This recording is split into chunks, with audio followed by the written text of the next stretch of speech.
नमस्कार दोस्तों, अभी हम हैं नवदुर्गा पूजा सेवा समिति शास्त्री मोड़ सिकवारा और यहाँ पे बीजेपी के सशक्त कार्यकर्ता और एनडीए के संभावित उम्मीदवार जिलाध्यक्ष से प्रत्याशी हैं बिट्टू सिंह जी आज आए हुए हैं। यहाँ पे पूजा अर्चना किए, माता जी से अपने सफलता की कामना किए। बिट्टू सिंह जी, आप पूजा पंडाल में आए, माता जी से क्या मांगे? देखिए, ये नवरात्र की महापर्व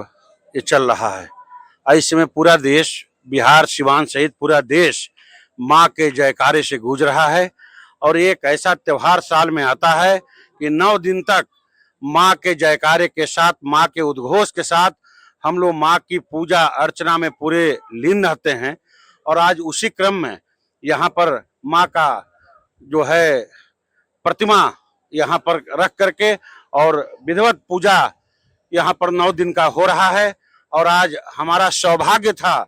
हमारे आचार्य, हमारे गुरु नीरज जी महाराज के द्वारा ये प्रेरणा दी गई और आकर के मुझे माँ के दरबार में मत्था टेकने का सौभाग्य प्राप्त हुआ, माँ का आशीर्वाद प्राप्त करने का सौभाग्य प्राप्त हुआ। और माँ के चरणों में मैं अपने आप को सिर झुका करके और माँ से यही कामना करता हूँ कि हे माँ, इस पूरे आज ये नौतन और पूरे सिवान, जीरादेई और बिहार का आप कल्याण करो, समाज आगे बढ़े, यहाँ के पूरे समाज के जो हमारे परिवार हैं उनकी उन्नति, उनकी प्रगति और हर घर में सुख शांति आए, यही माँ से कामना आज करते हैं। और मैं पुनः माँ से ये आपके माध्यम से ही भी माँ का आशीर्वाद लेते हुए सबके लिए, सबका माँ कल्याण करें, यही आज माँ के दरबार में मैं मांगता हूँ। आपने बहुत दुख भरे स्वर में और बहुत व्यथित होकर अपने पार्टी के प्रति नाराजगी जाहिर किया था कुछ दिन पहले, लेकिन अभी देखा जा रहा है कि आप एनडीए के सम्मेलनों में आप अग्रणी नेताओं के रूप में आपका स्थान मिल रहा है, तो क्या ये तय माना जाए कि आप जीरादेई विधानसभा से एनडीए के उम्मीदवार हैं? देखिए,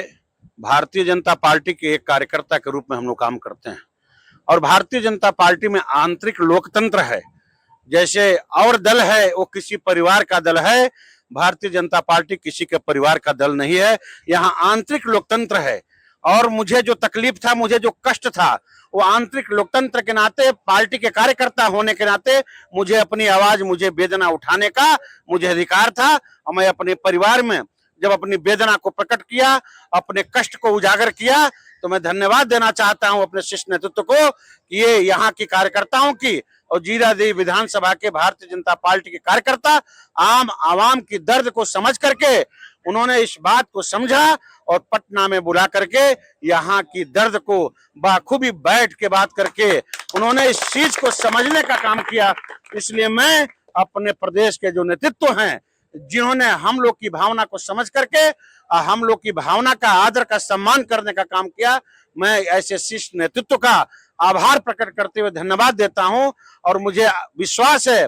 कि भारतीय जनता पार्टी के हम सब कार्यकर्ता जो काम करते हैं, कहीं भी कोई कठिनाई आएगी तो निश्चित रूप से घर है, ये परिवार है, यहाँ आंतरिक लोकतंत्र है, अपनी बात रखने के लिए सबको अधिकार है। और उस अधिकार के तहत जब हम लोग बात रखेंगे और हमारा नेतृत्व इस बात को समझेगा और बैठ के बात करेगा, उसका निदान निकलेगा, उसका रास्ता निकलेगा और उस रास्ते पर चल करके हम लोग समाज का कल्याण करें। यहाँ पे अंतिम पावदान पे बैठे हमारे गरीब परिवार के अंत्योदय पर बैठे जो लोग हैं, उनका उत्थान हो, इसी के लिए भारतीय जनता पार्टी के एक एक कार्यकर्ता सामाजिक रूप में आकर काम करने का काम करते हैं। और इसमें दिन रात भारतीय जनता पार्टी के डबल इंजन की सरकार काम करने का काम कर रही है। और निश्चित रूप से बिहार काफी आगे बढ़ा है और नरेंद्र मोदी जी और नीतीश कुमार जी के नेतृत्व में पुनः 2025 का जो चुनाव होने जा रहा है, उसमें आप सबके आशीर्वाद से, यहाँ के परिवारजन के आशीर्वाद से प्रचंड बहुमत से पुनः सरकार बनेगी। और निश्चित रूप से जो ये विकास की यात्रा चल रही है, ये निरंतर चलते रहेगी, यही माँ के दरबार में कामना करते हुए मैं अपनी बात। बिट्टू सिंह जी, आपका जीतने के बाद पहला काम क्या होगा? देखिए, अभी तो हम लोग एक भारतीय जनता पार्टी कार्यकर्ता के रूप में काम कर रहे हैं और निश्चित रूप से हमारी जो पार्टी है, हमारी सरकार है, उसका एक नारा है कि सबका विकास और सबका जो है सबका साथ सबका विकास। तो ये हमारे पार्टी की ये भी सोच है कि हमारा गांव, हमारा देश, हमारा प्रखंड, हमारा बिहार, हमारा जिला जब भी उत्थान करेगा, जब अंतिम पावदान पर बैठे जो हमारे गरीब परिवार के लोग हैं, जब उनका विकास होगा, उनकी आमदनी दोगुना होगा, जब उनके उत्थान होंगे, उनके परिवार, उनके बच्चे अच्छे स्कूल में एजुकेशन लेकर के अच्छे नौकरियों में जाएंगे, तो निश्चित रूप से इस देश का विकास होगा। और ये सरकार का भी संकल्प है, पार्टी का भी संकल्प है। और इसी संकल्प के साथ जो यहाँ की जो चौमुखी विकास है, यहाँ की डेवलपमेंट है, ये राजेंद्र बाबू की धरती है। इस धरती को पूरा देश लोहा माना है और इस धरती को पुनः हम लोग जो है ऐसा काम के माध्यम से एक लाइन खींचने का काम करेंगे कि पुनः इससे पूरा बिहार राज्य से लेकर के और देश के लोग इस धरती का लोहा मानने का काम करें। बहुत बहुत कैमरामैन शिवम मिश्रा के साथ में Vivek Mishra, news discover India news.